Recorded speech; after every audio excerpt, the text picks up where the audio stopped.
Hello all Bigg Boss live update பார்க்கலாம். So நம்ம Bigg பாஸில் தான் வந்து பார்வை வச்சு செய்கிறாங்கன்னு பார்த்தா வெளியும் மக்கள் வந்து இந்த மாதிரி பண்ணிகிட்ருக்காங்களே, என்னடா இது எப்படி இருக்குது. பிக் பாஸ்க்குள்ளே நிறைய கேமரா இருக்குது, அதே மாதிரி வெளியும் வந்து நம்ம மக்கள் பாரு வந்து நடக்கிறாங்க, தூங்குறாங்க, பேசுகிறாங்க, உட்காடுறாங்கன்னு சொல்லிட்டு ஒவ்வொரு கிளிப்ஸாக எடுத்து போடுறாங்கப்பா. சரி, இப்போ என்ன ட்ரெண்டிங்காக போயிட்டுருக்குன்னு பார்த்தீங்கன்னா, பாரு வந்து வலியில் துடிச்சிட்ருக்காங்க, வயிறு வலின்னு சொல்லிட்டு அவங்க வந்து பெட்டில் கிடந்து அப்படியே புரள்றாங்க. நம்ம விக்கல்ஸ் இருக்கான் இல்லையா, வக்கரம் பிடிச்சவன், அவன் என்ன தெரியுமா சொல்கிறான், என்ன பாரு பெட்ஷீட் போடாமலே தூங்குறீங்கன்னு சொல்லிட்டு. அந்த லேடி உடம்பு சரியில்லை, அவங்களுக்கு வந்து நிற்கிறது கூட முடியல, படுத்து நூறுலறாங்க. அப்போ தான் வந்து உன்னோட வக்கரம் வந்து வெளியே வரும். சரி, அடுத்த சீனில் அப்படியே பார்த்தீங்கன்னா பாரு வந்து வாஷ்ரூமில் ஒரு சம்பவம் பண்ணுறாங்க. அவங்களுடைய இன்னர் வந்து வாஷ் பண்ணிவிட்டு அந்த தண்ணியை சிங்கில் ஊற்றுறாங்க.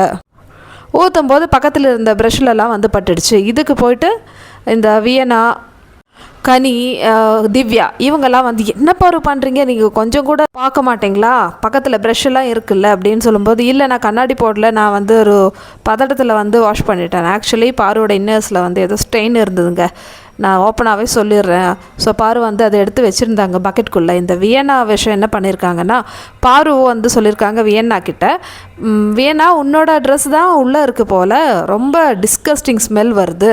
ஏன்னா அவங்க முந்தா நேற்று ஸ்விம்மிங் பூலில் தள்ளி விட்டாங்க இல்லையா வியன்னாவை, அந்த பேண்ட்டை இன்னும் வந்து வாஷ் பண்ணாமல் அப்படியே வந்து ஒரு கார்னரில் போட்டு வச்சுருக்காங்க. பாரு ட்ரெஸ் சேஞ்ச் பண்ணும்போது அந்த சேஞ்சிங் ரூமில் கார்னரில் இருக்குது. இதை பார்த்துட்டு பாரு சொல்கிறாங்க, தங்கம் உன்னோட ட்ரெஸ் தான் உள்ளே வந்து ரொம்ப டிஸ்கஸ்டிங் ஸ்மெல்லாக இருக்குதுன்னு சொல்லிட்டு சொல்கிறாங்க. ஸோ இதை வந்து பார்த்து வியன்னா என்ன சொல்கிறாங்க, அப்படியா, அப்போ யாரோட இன்னர் அது அந்த கார்னரில் கிடக்குதுன்னு. யாரோட இன்னர் இது, நான் வந்து பக்கெட்டில் தான் போட்டேன், என்னோடய இன்னர் தான் நான் வாஷ் பண்ணுறதுக்காக வச்சேன், அதில் ஸ்டெயின்லாம் இருக்குது, அது வாஷ் பண்ணாமல் அப்படியே நீங்கள் போட்டிருக்கீங்கன்னு சொல்லிட்டு வியன்னா வந்து சொல்கிறாங்க. உடனே பாரு என்ன பண்ணுறாங்கன்னா, திடீர்னு வந்து சோப்பெல்லாம் போட்டு வாஷ் பண்ணி அந்த தண்ணியை வந்து வாஷ் பேசினில் ஊற்றுறாங்க. ஸோ இதை பார்த்துட்டு இந்த கனி, திவ்யாலாம் வந்து கொஞ்சம் கூட அறிவியலையா அந்த மாதிரி வந்து பேசுகிறாங்க. ஸோ இது தாங்க நடந்தது. இதுக்கு போய் வந்து பாரு வந்து இந்த மாதிரி வேணும்னே பண்ணுறான்னு சொல்லிட்டு நம்ம ஆளுங்க வந்து சோஷியல் மீடியாவில் போட்டு அப்படியே ட்ரெண்ட் பண்ணுறாங்க. அதான் நான் சொன்னேன்ல, இவங்க என்னெல்லாம் பண்ணுறாங்க அப்படின்னு சொல்லிட்டு பார்த்துட்ருப்பாங்க. இதில் இன்னொரு கமெண்ட்ஸ் வேறு இருந்தது, என்னென்னா இப்போ மட்டும் மேடம் வந்து சாரி கட்ட மாட்டாங்களா, துண்டோட விளைஞ்சிட்ருக்காங்க, அவங்களுக்கு சாரி கட்ட தெரியாது, கனி குளிச்சுட்டு வந்து அவங்க தான் கட்டி விடணும், அதுதான் வெயிட் பண்ணுறாங்க. போகிற போக்கு பார்த்தா எதிரிங்களே வந்து நம்ம பாருவுக்கு டைட்டில் வின்னர் பட்டம் கொடுத்துருவாங்க போலையே. பரவாயில்ல, பண்ணுங்க நீங்கள் பண்ணுற எல்லாமே வந்து பாருவுக்கு வந்து பாசிட்டிவாக தான் வரும்.